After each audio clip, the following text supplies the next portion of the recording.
Welcome to Commander Pop Culture, a place to gather magical information with some laughs, might I add. Hello everyone, this is day one of the Murders at Karlov Manor spoiler season. You're all here for the spoilers, so I hope you can bear with me. Sharp-Eyed Rookie, 2/2 for 2 mana, vigilance. Whenever a creature enters, if its power is greater than this creature or its toughness, put a +1/+1 counter on it and investigate. It kind of reminds me of Tireless Tracker, so it's more like a cracked out version of Evolve. Homicide Investigator. Whenever one or more non-token creatures you control die, investigate. Only triggers once a turn. This is kind of like that 3-drop that triggers once a turn, but it's just hard card advantage. I guess the one thing this has an advantage is that it's 1 mana cheaper. No Witnesses. Each player controls the most creatures, investigates, and destroy all creatures. Can't have enough 4-drop board wipes in Magic. I have personally actually been playing less and less 4-drop board wipes in Commander. I've been actually favoring 3-drop ones, like the one that phases everyone's creatures out, which I like a lot because if it hits commanders, they get stuck underneath it. And then I think it's called Out of Time. Been running that, and I actually really like Slaughter the Strong, and then Vanquish the Horde, and then I have 3 board wipes, all typically 3 or less mana to cast. Normally I run somewhere around 3. Voha, Jaws of the Conclave. This is an interesting card because this is the first time this card is, or this creature is getting a standalone card. First 2 iterations, it was paired up with the elf. So let's see what it does. As Vigilance Trample Award 3, 5/5 for 5 mana. When it attacks, put X +1/+1 counters on each creature you control, where X is the number of elves you control. And then it says draw a card for each wolf you control. That's pretty sick. I feel like Wolf Tribal is a bit of a stretch, just because a lot of wolves kind of suck. There's not a lot of them in Magic worth playing. There's a couple that put wolf tokens into play, and it's like, why not? I would just jam few cards that put wolf tokens into play, and then the rest just be elves. And then if you hit a sweet group of cards because you have those in play, then good on you. But I wouldn't just throw in all the wolves you possibly can, because most of them suck. And the first half of this ability is also extremely threatening. Just dumping a bunch of counters on your elves. You won't even need them to be evasive, you'll just need to connect with 1 and you could probably kill people if you have enough in play. Play Sovereign Akau from the latest Ixalan set, and you have a pretty scary setup on your hands. Atomic Welder of Law. Affinity for Planeswalkers, Flying Vigilance. He's a 2/4 for 3 mana. Whenever an opponent attacks with creatures, if 2 or more of those creatures are attacking you or a planeswalker control, that opponent loses 3 life and you draw a card. I like this card a lot in that it has 1/2 of the Mangara trigger, and it also punishes people by making them lose 3 life. It's a cheaper body, has cost reduction. He's pretty cool. And then you can play offensively because he has flying and vigilance. So if you want to like play in the 99 some really big haymaker auras or equipment, it's like, why not? And then you have a threat in play as well as a very effective blocker. Cool card. Malak Reforged Researcher. Power and toughness are equal to twice the number of instants and sorceries in your graveyard. The first instant or sorcery you cast each turn costs 3 less to cast. Well, you'll get to take advantage of the sorcery on your turn, but likely not going to be able to take advantage of other people, like sorceries on other people's turns. You could pair this up with things like Leyline of Anticipation, Vidalcan Orrery, or Tidal Barracuda. Realistically, I think you're just going to be jamming a ton of instants in your deck so you can take advantage of that cost reduction. Lavinia, Foil Conspiracy. Whenever you cast your second spell each turn, investigate, and then you can tap it to add to colorless, and you can only activate during an opponent's turn. It has vigilance, so you could tag someone for 2 and leave a blocker, and then she feeds into her top ability by giving you mana. Could be a little challenging because colorless mana is a little harder to abuse. Cheap 2 or less mana instances, it's gonna be a little tight because they're gonna have pips in their casting costs. It'll feel a little clunky, I think. It's alright. The clue card Knife. This one gives +1/+1 first strike, second to draw a card, quick cost of 2. I don't expect any of the weapon cards to be all that impactful. Same thing I said with the pipe. If the board gets cluttered and you got nothing else better to do, you could replace the card. Library, we got the second one of the investigation lands. A thought that I had is that I get the art style in that it's like you're looking at the bird's eye view of the board game itself. The art, I wish they made it just a little bit bigger so you can appreciate it a little bit more. It leaves you kind of squinting at it, just like when you play the board game Clue. Just something I had thought of between yesterday and today. Mastermind Plum. When it attacks, exile up to one target creature from a graveyard. If it's an artifact card, create a treasure token. Whenever you cast a spell, if mana from a treasure was spent to cast it, draw a card, lose 1 life.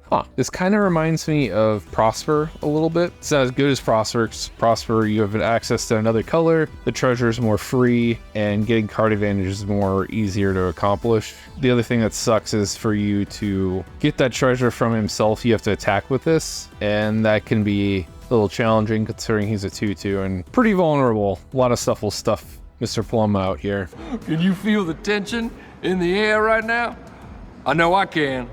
I can feel it all the way down in my plums. Not as good as I wish it was. However, because the abilities are broken up into 2 pieces, the treasure clause and drawing, if you just fill up your deck with a bunch of treasure makers, it almost doesn't matter if you can attack or not with this. You'll be building an engine without any effort or very little effort. Feel the Dead. Holy cow, though, this is a smoker. I think this just got a full art treatment in the Secret Lair with Evil Dead. I am a huge Evil Dead fan, so I don't see myself picking up this copy, but for those of you who don't have one, come get some. this looks dope. It's a church and there's zombies coming up from the floorboards. Yeah, it's really zoomed out. There's like, at first glance, they look like arms and hands poking out. No, it's just a really big floor and zombies physically actually standing above ground level. A little hard to tell, even when the image is blown up. I wonder what it'll look like in actual like card stock size. Drawn in the Lock. I've had some weird experiences with this card. Sometimes it's good, sometimes it's not. I think it's because of stipulations of this card that I don't recommend people play it. It looks awesome though. Tireless Tracker, getting the full art treatment. It looks awesome. I'll replace my copy with one if I can get my hands on it. I actually looked up the percentages of these specific inserts. They're a 1.56% drop in the play boosters. I wonder if the prices will be pretty high for these this time around. Victimize. This is a classic card. Get the 2-for-1. You sack 1 creature and you get to bring 2 back.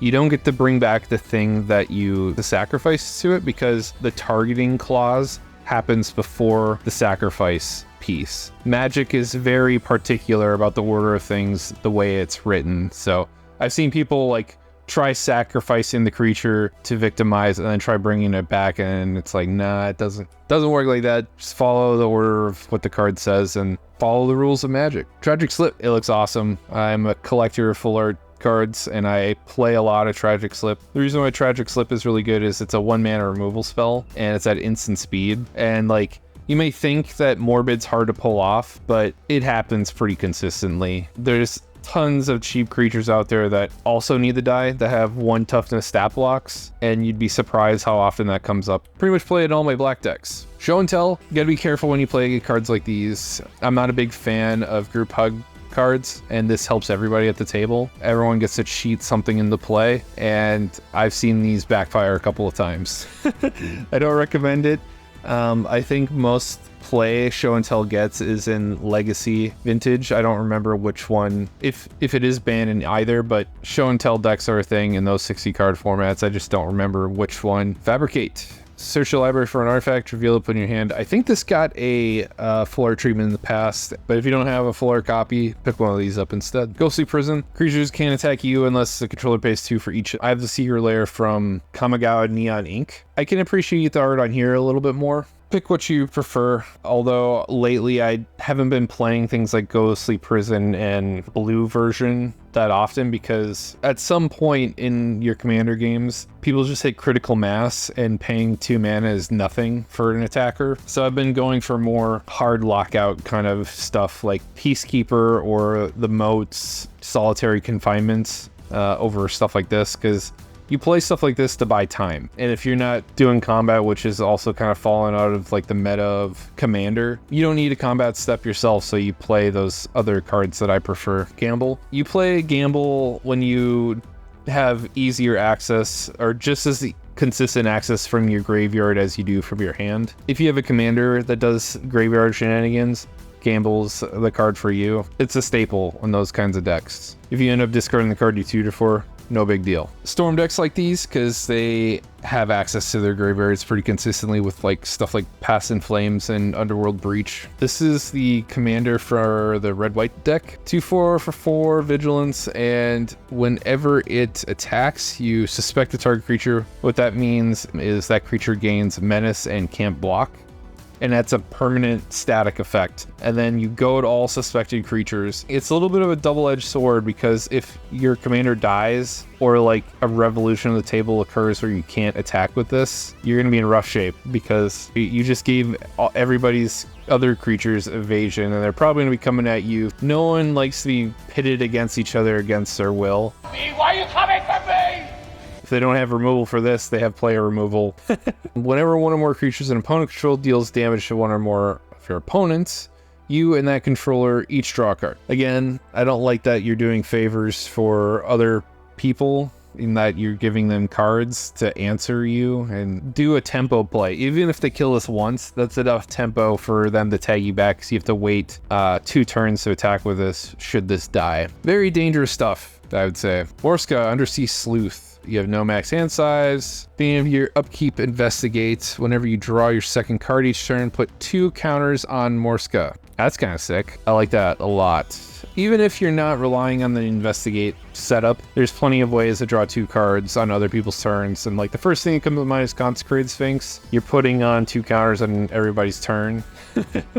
So by the time you play this, if you have Consecrated in play, it'll come back to your turn. It'll be a 10-11. And then you won't have a max hand size also from your command zone. That's kind of nice. You can appreciate this. Mirko, Obsessive Theorist, is the black-blue commander. Flying Vigilance, 1/3 for 3. Whenever you surveil, put a counter on Obsessive Theorist. At the beginning of your end step, you may return target creature with power less than Mirko from the graveyard to the battlefield, with a finale counter on it. Alright. If you don't remember what the finale counter was from the Ixalan set, is should it die with that counter on it, it gets exiled instead. But I don't think you really care, because you're basically forcing your opponents to 2-for-1 your stuff if they have to. The only thing that sucks is its power is a little weak, but a fun way you could play this is maybe you pepper in some equipments, pepper in some enchantments, or play some anthems or creatures that boost the power of this, and then it'll be more consistent. The beauty of it is that it triggers on end step, so it could potentially get you a creature back the turn you play it. It's just a little unlikely due to its opening stats. Cost, Eyes of the Glade. This is a 2 mana commander. That's pretty sick. I love cheap commanders. If a creature you control that was turn face up this turn deals damage to a player, draw a card. And then you could tap at the turn a target face down attack creature face up. So you basically get to circumvent a morph cost. I did predict yesterday that there'd be some kind of morphing mechanic, because it said big surprise on the Naya colored box. Ooh, Assassin's Trophy's gonna reprint. This is like a $6 or $8 card. I think this will be a welcomed removal spell. It's probably the best in the game because it could hit any permanent type. The classic mistake I've seen people do with this is they try targeting their own stuff to, you know, try and get a land, but you can't. You can only target an opponent's stuff, so if you're trying to treat this like Path to Exile, that's the one shortfall that this card has, but other than that, it's pretty sweet removal safety net kind of card. I highly recommend it because it's 2 mana or less, and it's instant speed. This is a new enchantment type. It's not a saga. Whenever a detective enters the battlefield under control, and whenever a detective you control is turned face up, I'll put a +1/+1 counter on it. To solve, you control 3 or more detectives. Interesting. So it's stuck on the top third of the card. The middle piece is like a condition. Once that condition is met, you move to the bottom piece. 1 or more tokens would be created under your control. Choose tokens plus a clue token are created instead. Okay, that's pretty dope. Because there's no clause that says this card loses the top ability, I think you get everything from the top and bottom of this card. The classic thing that people didn't realize was Urza Saga when it first came out. It gave itself that ability. It never said it loses the early abilities. So it wasn't until like a month or 2 later that people realized that you can make multiple big boy artifact tokens. I think I interpreted this right, and that'll be pretty exciting if you're interested into case cards, that's a lot of value. You get a rare or mythic slot on a case card. It's probably going to be because that middle condition is easy to accomplish. New keyword, Evidence 6. To collect Evidence 6, you exile cards with total mana value 6 or greater from your graveyard. Interesting. It kind of functions like Delve on this card. I don't think all the cards are going to function like this, though. I think that's just the condition and the reward you get for exiling things. Analyze the Pollen. This one says Evidence 8. As you cast a spell, you may collect 8. Search your library for a basic land. If evidence was collected, instead search your library for a creature or land card, reveal that card and put it in your hand, then shuffle. This isn't the first kind of iteration I've seen where it did this. It kind of reminds me of the Cleave card from Innistrad, and it also reminds me of the other green tutor, Ulvenwald, whatever. They all have conditions for you to search outside of a basic. The cool part about this is if you meet those conditions is you get to tutor for any land of your choice, not a basic, and then search for any creature if you want. At its worst, you're just getting a basic in the early game. At its best, in the mid to late game, you get to tutor for anything for 1 mana. That Evidence 8 is a bit of a hefty toll, though. I would only try that if you're a self-mill deck. Crime Novelist. This guy seems kind of cool. Whenever you sack an artifact, put a +1/+1 counter and float a red. I think the significant part of this ability is you're floating a red. Sometimes you would brick in Kark Clan Ironworks decks because you need colored mana to pay colored pips. You're just this close from being able to make infinite mana and close out the game. Sometimes infinite colorless mana isn't enough, and this kind of helps with that, and I'm pretty sure there's going to be a lot of combos and a lot of decks that'll appreciate this and want to break this card. Keep an eye out for that if you see some kind of sack outlet, like I said, Kark Clan Ironworks or a Arcbound Ravager kind of thing. Closet Gix, you should be a little concerned if they can make infinite mana. Okay, some more clues as to like the face down creature stuff. This is an instant. You can choose one or both. Turn target face down creature face up, and then exile any number of face up creatures you control with disguise in the face down pile. Shuffle the pile, then cloak them. That's interesting. If you didn't know how the morph mechanic worked from the past, should a creature be revealed and you somehow turn it face back down, that's now public knowledge, and should your opponent forget, you are obligated as a player to share that information with your opponent. You shuffling the board up doesn't matter, and this just came up in like competitive play where that was happening, and they're like, okay, we need to make some extra rules, and now you can legally do that with this card. All right, Lecter. Now I activate magical hats, so you'll have to find my deckmaster to destroy it. To cloak a card, put the card on the battlefield face down as a 2/2 creature with Ward 2. Turn it face up for any time for its mana cost if it's a creature card. That's new. Morph didn't give Ward 2. That's kind of cool. So this is the first thing we've seen with the keyword disguise. You may cast this card face down for 3. That's the same as Morph. And then you turn it face up for its disguise cost, which is the mana filtered is it colors next to the word disguise. So I've seen people get that a little confused where they'll ask me, hey, do I turn it face up for the colorless cost or this cost? And it's the way I just described it. Zoning Center of the Web for 6 mana, menace 5/4. When it enters the battlefield or attacks, you collect evidence 4. If you do, create 2/1 black green spiders with menace and reach. You can sack 4 tokens, surveil 2, and draw 2, gain 2 life. That's some sweet card selection and card advantage. Evidence 4 is not that bad. I like this card a lot. I'd be willing to give it a try and feature on the channel. Let me know in the comments below if you'd like to see that. War Leader's Call. It's an Anthem effect, and it's also an Impact Tremors. That's pretty dope. I like density on a card, and this fulfills those quite nicely. Most of the time, when you play things like Impact Tremors, you don't care about the creature that comes into play, you just care about the body. But now your rinky-dink tokens are now a little more threatening. That's some spice right there. I like this Anthem. Normally I don't go for 3-mana Anthems, but this one, hell yeah. Krenko, Baron of the Tint Street. Has haste, you could tap the second artifact, put a +1/+1 counter on each goblin you control. Whenever an artifact is put into the graveyard from the battlefield, you may pay a red. If you do, create a 1/1 red goblin creature token, it gains haste on a turn. To put some of you new folks at rest, I'll clarify, you can make the token first and then put the counters on your board.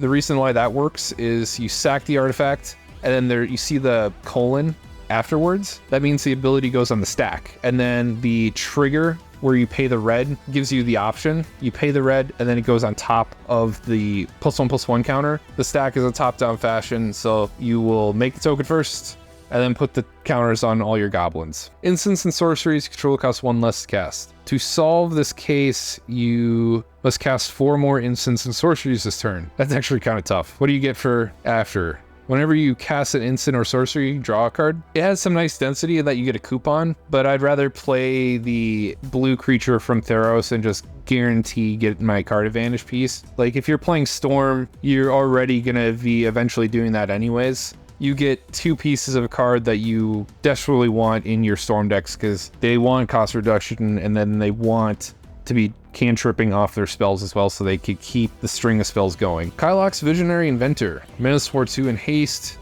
7 mana. Holy cow. Better hit like a truck or do something. When it attacks, sack any number of other creatures. Exile the top X cards of your library where X is their total power. You may cast any number of instants or sorcery spells from among the exiled cards while paying their cost. This is like that experiment card. Only it's a lot worse because you're forcing yourself to split your deck into putting creatures into play and then also with a lot of instants and sorceries. It's a little hard to do both. When it comes to like this kind of stuff, you want to pick a lane and this card does not let you do that.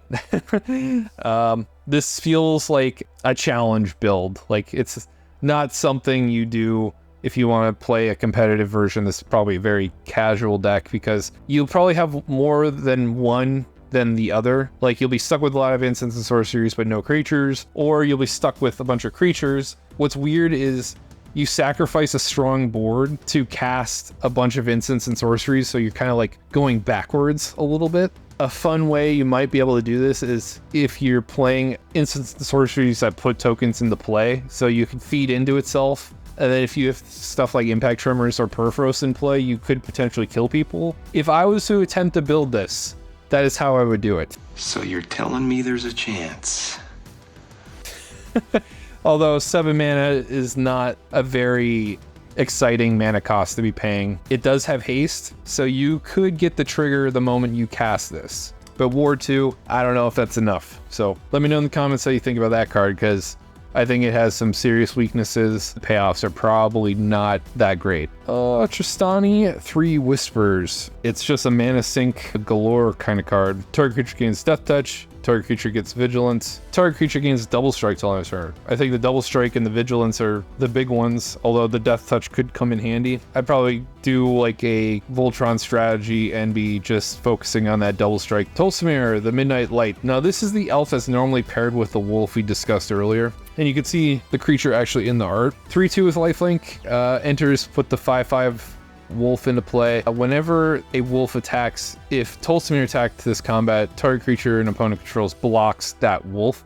So you officially take away a blocker to send over to the Biggin's way, and maybe you get in with the elf. You could force people to give up a significant creature. Weird. This land has Disguise 3, so you could play it as a face-down creature. I don't think they've ever made a non-creature card with a morph ability before. Correct me if I'm wrong, but you could really dupe some people, which is, I think, the purpose of this. You turn face up, add 2 mana of any color. Till that turn, you don't lose the mana steps and phases end. Something to be careful of is if you declare this as like an attacker or something, and you flip this up, you can't tap it for mana anymore because you're not flickering the land, it's just changing what it is in play, if that makes sense. It never leaves the field, so it'll still remain tapped, and you won't be able to float the colorless mana and make mana for its flip trigger. Massacre Girl, known killer. 4/4 with menace, creatures control have wither. Whenever a creature your opponent controls dies, if it had less than 1 toughness, draw a card.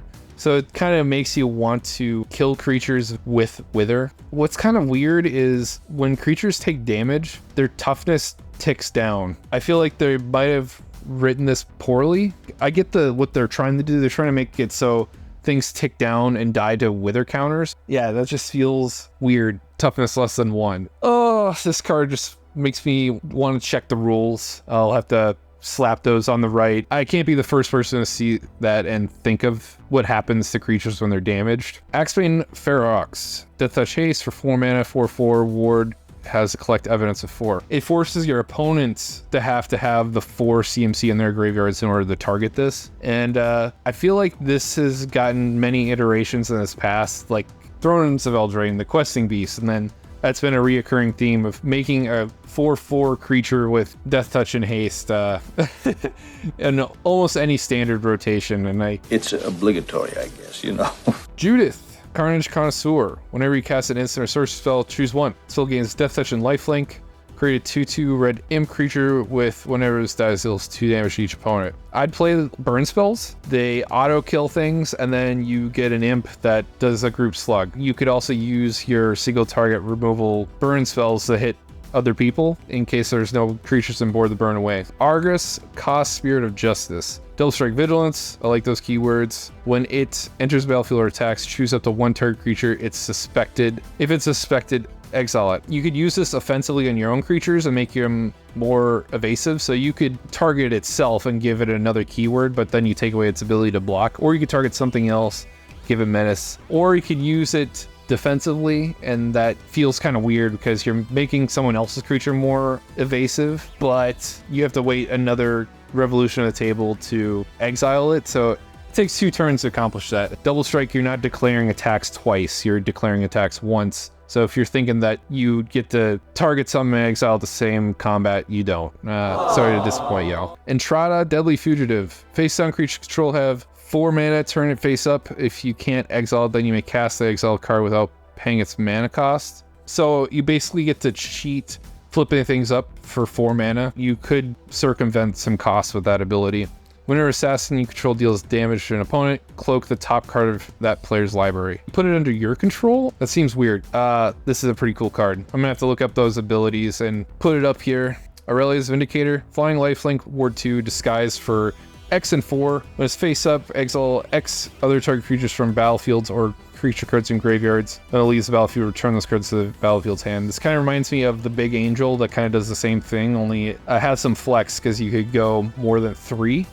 But that's pretty expensive. That's 11 mana to do that. And you could use this to recover. You could target your own creatures in your own graveyard, have this die, and then those come back. Or you could use this to take away other people's creatures. However, the moment this goes away, those things come back. Pretty dangerous. Kellen, Inquisitive Prodigy. Sorcerer, you get to investigate and play additional land. On its creature side, Flying Vigilance. When it attacks, destroy up to 1 target artifact. If you control that artifact, draw a card. You could circumvent clue costs by sacking a clue for free. Kaya's Sphere Justice has 1 really big static ability. Whenever 1 or more creatures you control and or creature cards in your graveyard put into exile, you may choose a creature card from among them. Until end of turn, target token you control becomes a copy of it, and it has flying. Surveil 2 and exile a card from a graveyard. You want to exile your own stuff. Create a 1/1 spirit, so it kind of feeds into itself, and then -2, exile a creature you control for each other player.